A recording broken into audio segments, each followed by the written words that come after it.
to the 4 and the 4 to the 8. Do we all get the same quotient as Rochelle? Erwin? Yes. Is there another way we can check our answer using a different operation? Erwin, would you like to come show us? Pay close attention. This is a good way to check our work, especially on the math state exam, which is approaching. And I know you're all going to do so well.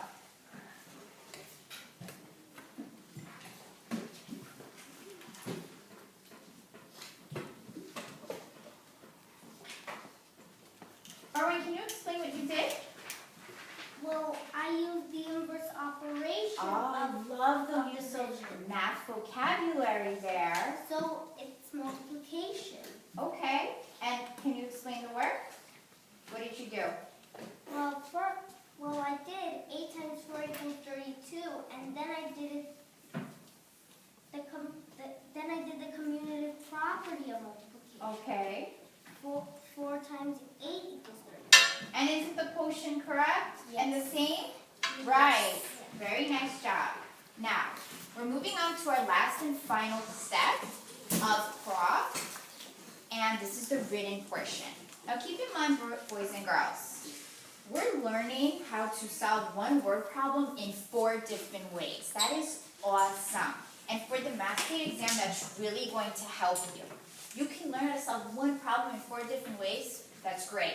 So the written portion is where it's going to get a little tricky because we just did so much.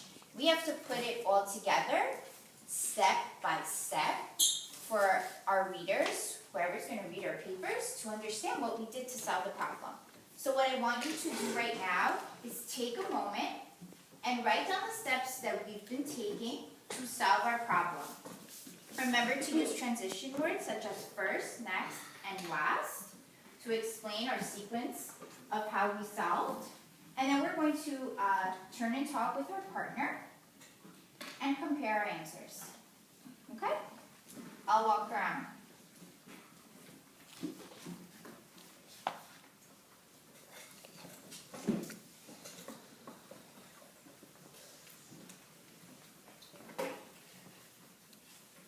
Very nice.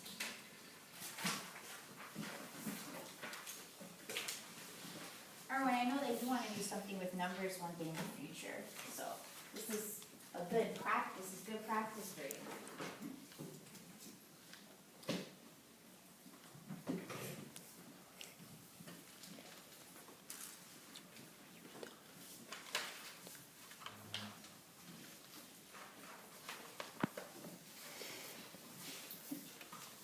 Remember, another way you can always check your work, if you have, is by counters too. You get a little stuck using numbers. Like, I know Erwin loves using counters.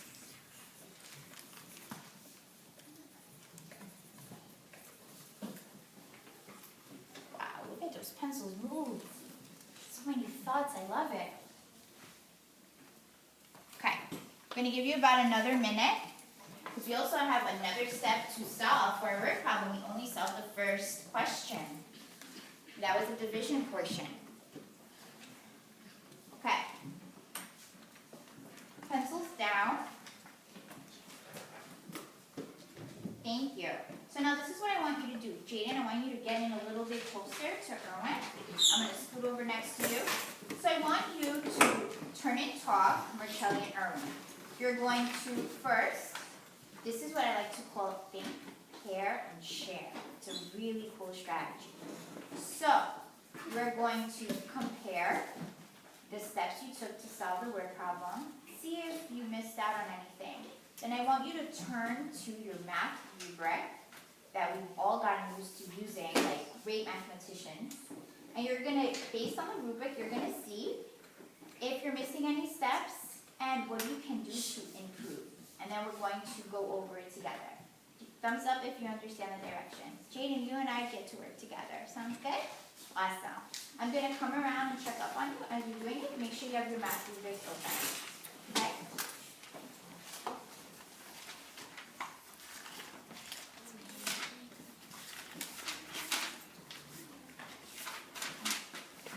Yep, this is it. Great. Now begin comparing your steps. Who would like to go first? Erwin, excellent. Take the initiative, buddy. First, I use place 10 blocks. Loud and proud, okay? Loud and proud. First, I use place 10 blocks to solve by lining them up and putting them into groups of 8. Next, I grew equal groups. So tell me Equal groups are 4 groups and 8 in each group. Finally, I add stress. 32 divided by 4 equals 8. Next, we show and how 32 divided by 8 equals 4. The way I made sure my answer was my course was correct was I did the English operation. excellent. So let's go back to our rubric. 4 times 8 equals 32. Where do Then you I get think the that you could commutative improve on property. based on our rubric? 8 times 4 equals 32. You done? Yes. First, I Take a moment to think about it, and I'm going to come back to you, okay? I know. Go through the rubric 32 and circle people where you think you went can to improve on. see a movie that showed four things. Next, I needed to find out how many people went to see the movies each day. Finally, I drew.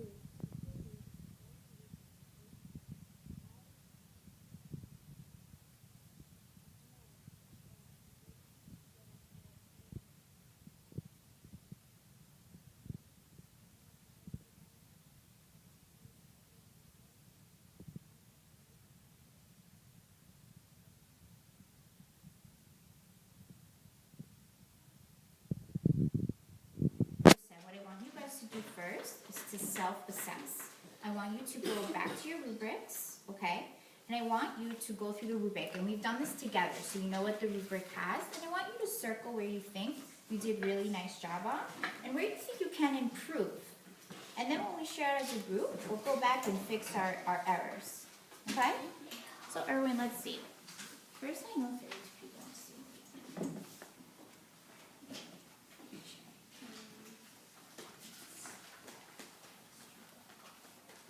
Okay. Okay.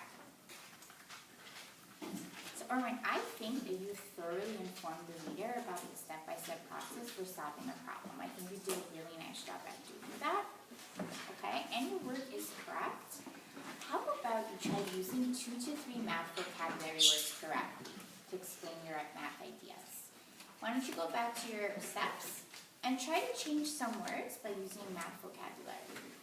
You did a really nice job before using inverse operation in your answer. I really like that. Try using it in your steps as well.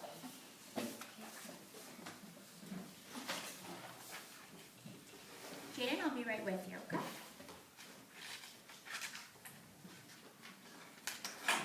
Wow, guys, you did such a nice job explaining your steps to solving the first part of the question. I can't wait to see what you come up with for the second part.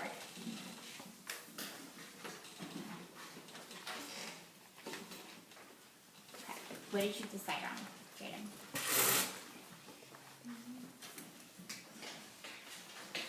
I decided on. Let's look at how you showed your work. You used equal groups. Maybe we can try using, I think you said it before, a number line, right? Yeah. So part of the rubric is showing the work in more than one way. Now I see that you've all done that by using a drawing and numbers, but I see that we've all used equal groups. How about we try using a different strategy? Let's look at Erwin's graphic organizer. Why would we use an array? You could use an array. Very nice, Marcelli. You could even use an array. Let's try to impress each other. I'm going to give you about 1 more minute to wrap up, and then we'll move on to our second step. Our second question, better yet.